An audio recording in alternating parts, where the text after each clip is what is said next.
What I'm about to share might sound like something pulled straight out of a movie. A bizarre tale so unreal you'd think it couldn't possibly happen in the real world. But let me assure you, I lived through every bit of it, and it taught me one thing. Reality often outpaces fiction in the "you've got to be kidding me" department. Now, I've never been the kind of guy to chase after surprises. I've always preferred a life that's plain and predictable, the kind where you know exactly what's coming. I like to keep my home running like a well-oiled machine. Everything in its place. No fuss, no drama. That's how I operated, and I expected my wife to follow suit. We each had our roles, and I didn't see the need to muddy the waters with unnecessary changes. Life was simple, or at least I thought it was. My wife, however, was cut from a very different cloth. She always seemed to be searching for something, something to entertain her, occupy her time, or give her life a spark. The usual routine. It wasn't enough for her. She needed more, needed to feel like she was part of something exciting or important. At first, I chalked it up to her personality. She had this restless energy, always itching to try something new. I didn't quite get it, but I put up with it. She was one of those social butterflies, flitting from one group of people to the next, trying to find where she fit in. Polite, friendly, eager to make friends. She could charm just about anyone. To me, it seemed harmless, even endearing in its way. As long as she managed her responsibilities at home, I didn't see a problem. But looking back now, I see it for what it really was. An emptiness she was trying to fill. She craved attention, wanted to be interesting, to have stories to tell that made her stand out. At the time, I dismissed it as just another one of her quirks. I never imagined it would lead us down a path I couldn't have foreseen. One day she came home looking unusually down. She wasn't her usual chatty self, and it was obvious something was bothering her. I asked her what was wrong, and she sighed heavily as she dropped her bag on the kitchen counter. She launched into a whole thing about her coworkers and their hobbies. Apparently, they were all doing these interesting things, playing tennis, golfing, making pottery, and they always had stories to share. Meanwhile, she felt like the odd one out, just listening and nodding along without anything exciting to contribute.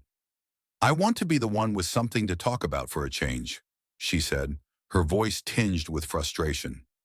She wanted a hobby of her own, something unique that could make her feel alive and set her apart. At first, I brushed it off. In my experience, most trouble starts with a woman having too much free time on her hands.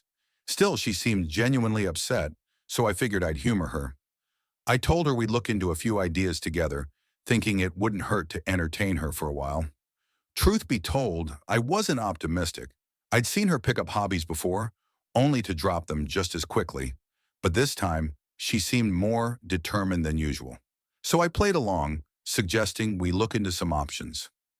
At work, during breaks, I started asking my buddies if they or their wives had any hobbies they enjoyed. It wasn't the kind of conversation I usually had, but I was willing to endure the awkwardness if it meant giving my wife something to focus on. The guys threw out suggestions: fishing, painting, learning an instrument, and I made mental notes to share with her later. Evenings were spent scrolling through local class listings, pottery workshops, yoga sessions, cooking classes. It wasn't my cup of tea, but I figured a busy wife is a happy wife, and that was all I wanted. We eventually signed her up for a pottery workshop.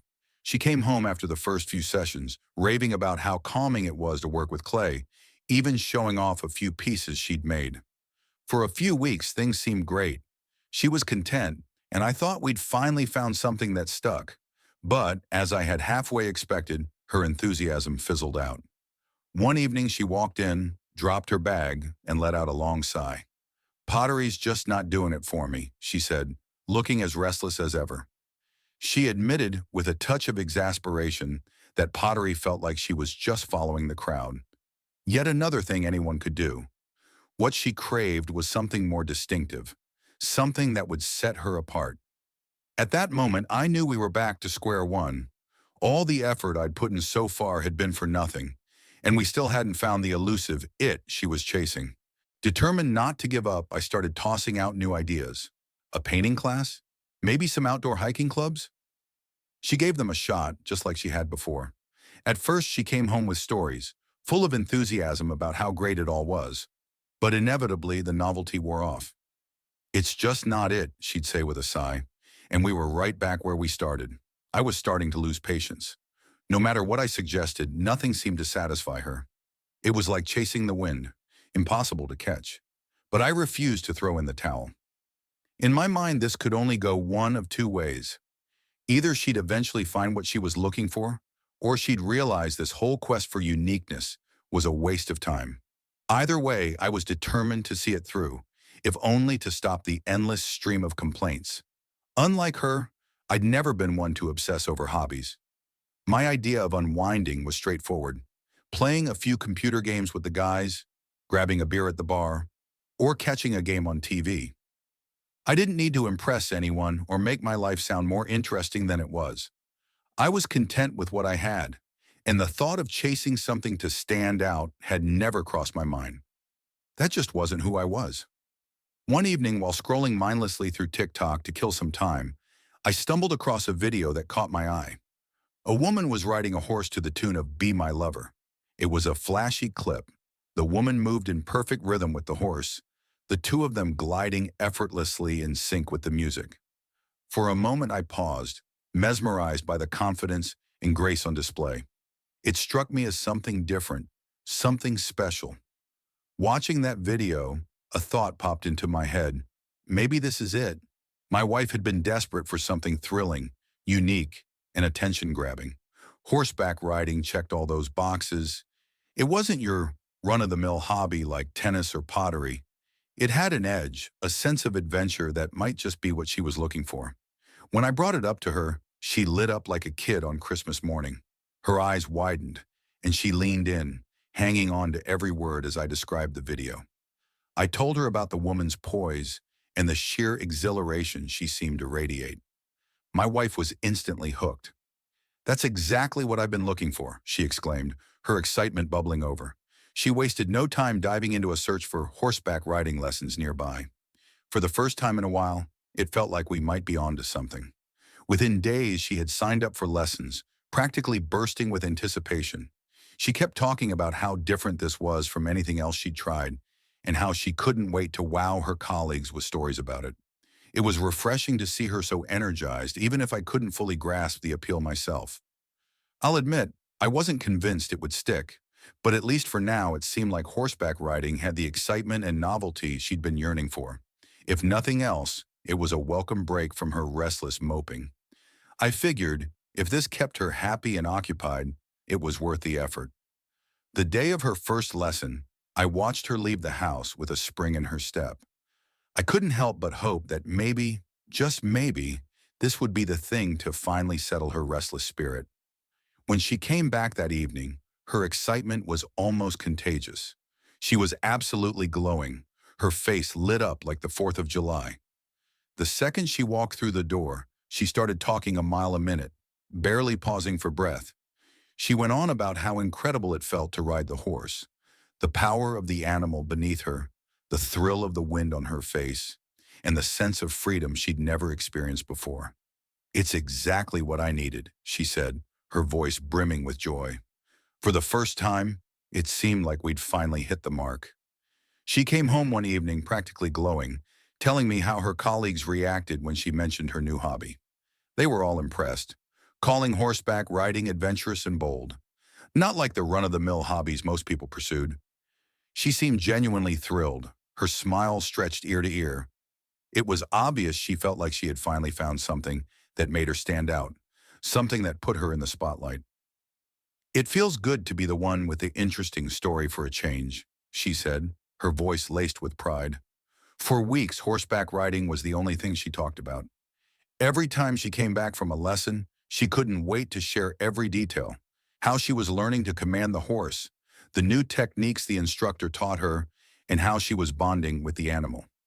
She'd recount it all with such enthusiasm, her words tumbling out like water from a broken dam. I wasn't particularly interested, to be honest, but I nodded and listened. If it kept her happy and engaged, that was all that mattered to me. A month passed, and unlike her usual pattern, her excitement didn't fizzle out. She stayed committed to it, eagerly counting down the days until her next lesson. Her entire schedule seemed to revolve around riding now, and for once, I thought we might have stumbled onto something that would actually stick. She even started buying gear, riding boots, a helmet, and other equipment she insisted was essential. I didn't mind. If spending a little money kept her motivated and upbeat, it was worth it. I'll admit, I began to notice a change in her. She seemed more confident, more vibrant. For the first time in a long time, she looked genuinely content. Maybe this was what she'd been searching for all along, a way to feel whole, to feel complete. I was just relieved to have peace in the house again. No more complaints about being bored or feeling left out.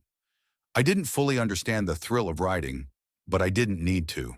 As long as it kept her happy and occupied, I was on board. At least for the time being, horseback riding seemed to be the answer we'd been chasing. One evening, she told me she was meeting up with a friend, a common enough occurrence that I didn't think twice about it. These get-togethers were usually full of harmless gossip and chit-chat, the sort of stuff I tuned out. But that night, I got an unexpected text from her. "I have something to tell you later. You won't believe it." Curious but not overly concerned, I brushed it off as some silly anecdote she'd share when she got home. When she walked through the door later that night, she was buzzing with excitement, practically bouncing as she kicked off her shoes. "You're not going to believe this," she said, grinning like she was about to deliver the punchline to the funniest joke in the world. Then, without warning, she launched into a story about her friend's latest purchase, a dildo shaped like a horse's genitals. She went on, describing the thing with exaggerated hand gestures to show just how massive it was. "Can you believe that?" she said, laughing so hard she could barely get the words out. She explained that her friend had shown it to her as a joke, and they'd both laughed themselves silly, wondering who would ever buy something like that. "It's crazy, right?" she said, still giggling. "I mean, who even uses these things?" I forced a chuckle, more out of awkwardness than amusement. It was, hands down, one of the strangest conversations we'd ever had. Trying to keep things light, I joked, "Well, that's wild. Some people really are into the weirdest stuff." She kept laughing, clearly entertained by the absurdity of it all. But as the conversation went on, I noticed a glimmer in her eye, a strange sort of fascination just beneath the surface. It wasn't just humor. There was something about the story that had captured her attention. At the time, I shrugged it off. To me, it was just another one of her friend's oddball stories, nothing more. We laughed and I moved on, not giving it a second thought. After all, what did any of this have to do with us? But as she continued to talk about it, laughing but also oddly intrigued, a small, uneasy feeling settled in the back of my mind. She looked at me with a smirk and asked, "Can you even imagine someone actually using something like that?" I shrugged, forcing a chuckle. "People are strange," I said, keeping my tone light. To me, it was just one of those weird conversations that pop up now and then. Something you laugh about and then forget by the next day. Once the laughter fizzled out, we moved on to other topics, and I didn't dwell on it. In my eyes, it was nothing more than a harmless joke between friends, a quirky reminder of how far people will go to chase a thrill these days. Little did I know that this offbeat exchange would take on a much darker, more personal significance down the line. At the time, though, I had no reason to suspect anything out of the ordinary. But not long after that conversation, I started noticing subtle changes in my wife's behavior. She began spending more time at the stables, longer than ever before. At first, I didn't think much of it. She was head over heels for this new hobby, so it made sense for her to throw herself into it. But as the weeks went on, her visits grew more frequent and stretched later into the evenings. She'd tell me she stayed behind to help out or practice a little extra, and while it sounded reasonable, something about the way she said it didn't sit right with me. Her tone was casual enough, but there was a vagueness in her words that I couldn't ignore. I tried asking her about the lessons the way I used to. She used to light up when she talked about the stables, giving me play-by-play recaps of her progress or sharing quirky stories about the horses. But now, her answers were clipped, almost dismissive. "It's fine," she'd say with a shrug, or "just the usual." It was as if she didn't want to talk about it anymore, and that shift left me uneasy. It started to gnaw at me. I couldn't shake the feeling that she was keeping something from me. I thought about the possibility of her meeting someone new, another rider or maybe an instructor. It's not unheard of. People dive into a new passion, meet someone who shares the same enthusiasm, and one thing leads to another. It was the only explanation that seemed to fit. If she was acting secretive, there had to be a reason, right? She'd never been like this before. I wasn't the type to jump to conclusions, but the signs were stacking up and ignoring them wasn't an option. I kept my suspicions to myself, though. Instead, I started watching her more closely. When she came home, she was glued to her phone, scrolling or typing away with a focus that felt different. Even when she was in the same room, she seemed distant, like her mind was a million miles away. It felt like I was losing her piece by piece, and there was nothing I could do to stop it. That creeping sense of being shut out, of being left in the dark, it started to eat away at me. I stared at her, my mind barely able to grasp the absurdity of what she was saying. Easier? Calm the horse? My voice came out sharp, almost a growl. Do you even hear yourself? You expect me to believe that? She flinched at the venom in my tone, but didn't stop trying. It's true, she insisted, her voice rising in desperation.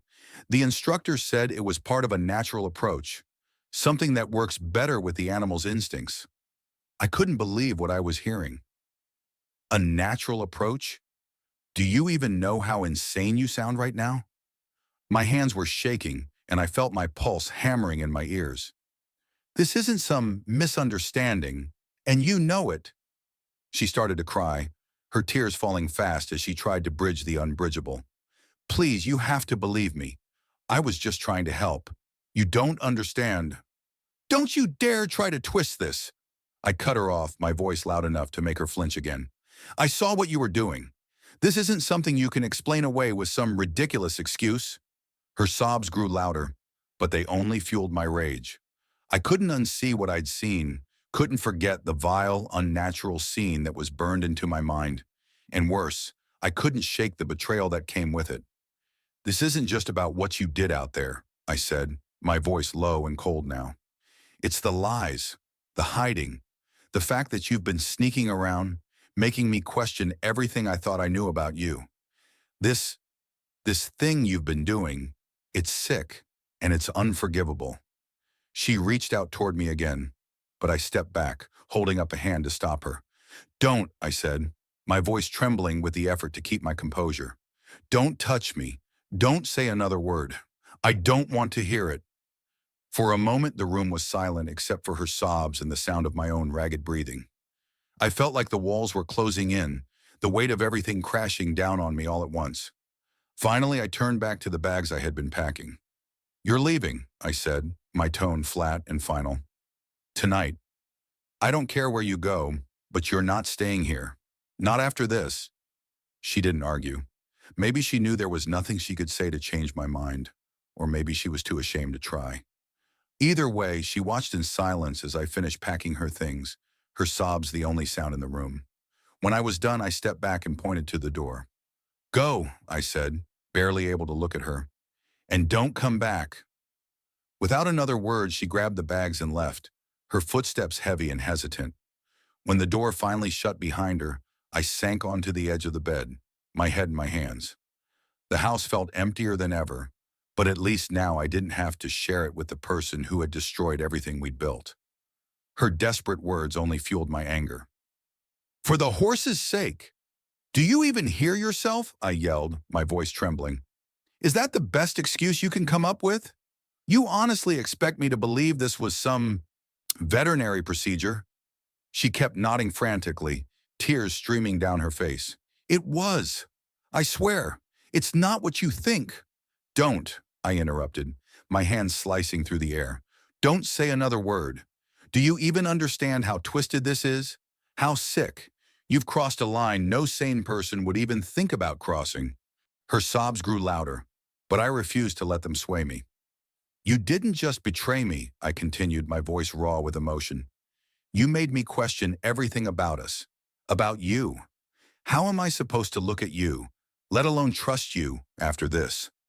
She tried again, her voice breaking. Please, you have to believe me. It was nothing. It didn't mean anything. Nothing? I roared, the word echoing off the walls. It wasn't nothing. I saw you. You weren't just helping out or doing some harmless task. You, you chose this, and you think I'm supposed to just forget it? I turned away from her, the sight of her face making my stomach churn. Grabbing the last of her things, I shoved them into a bag with force, the rage in my chest boiling over. You don't get it, do you? I said, spinning back toward her. You've destroyed everything. Whatever this was, it's over. We're over. Her sobs became desperate gasps, but I didn't care anymore. I can't even look at you without feeling disgusted. And if you think for 1 second that I'll believe any of this nonsense about procedures or instincts or whatever the hell you're trying to sell me, you're delusional. She collapsed onto the bed, burying her face in her hands, but I felt no sympathy. You've made your choice, I said coldly, standing firm, and now you're going to live with it. Get your things, get out, and don't come back. Ever. Her head shot up, her tear-streaked face pleading. Please, we can fix this. I'll stop. I'll do whatever it takes to make this right. But her words felt hollow, like echoes in an empty cavern. I shook my head, a bitter laugh escaping my lips. Right? There's no fixing this. There's no we anymore. With that, I grabbed the last bag and hurled it toward the door. Get out, now! She hesitated for a moment, her body trembling as if she wanted to say something more.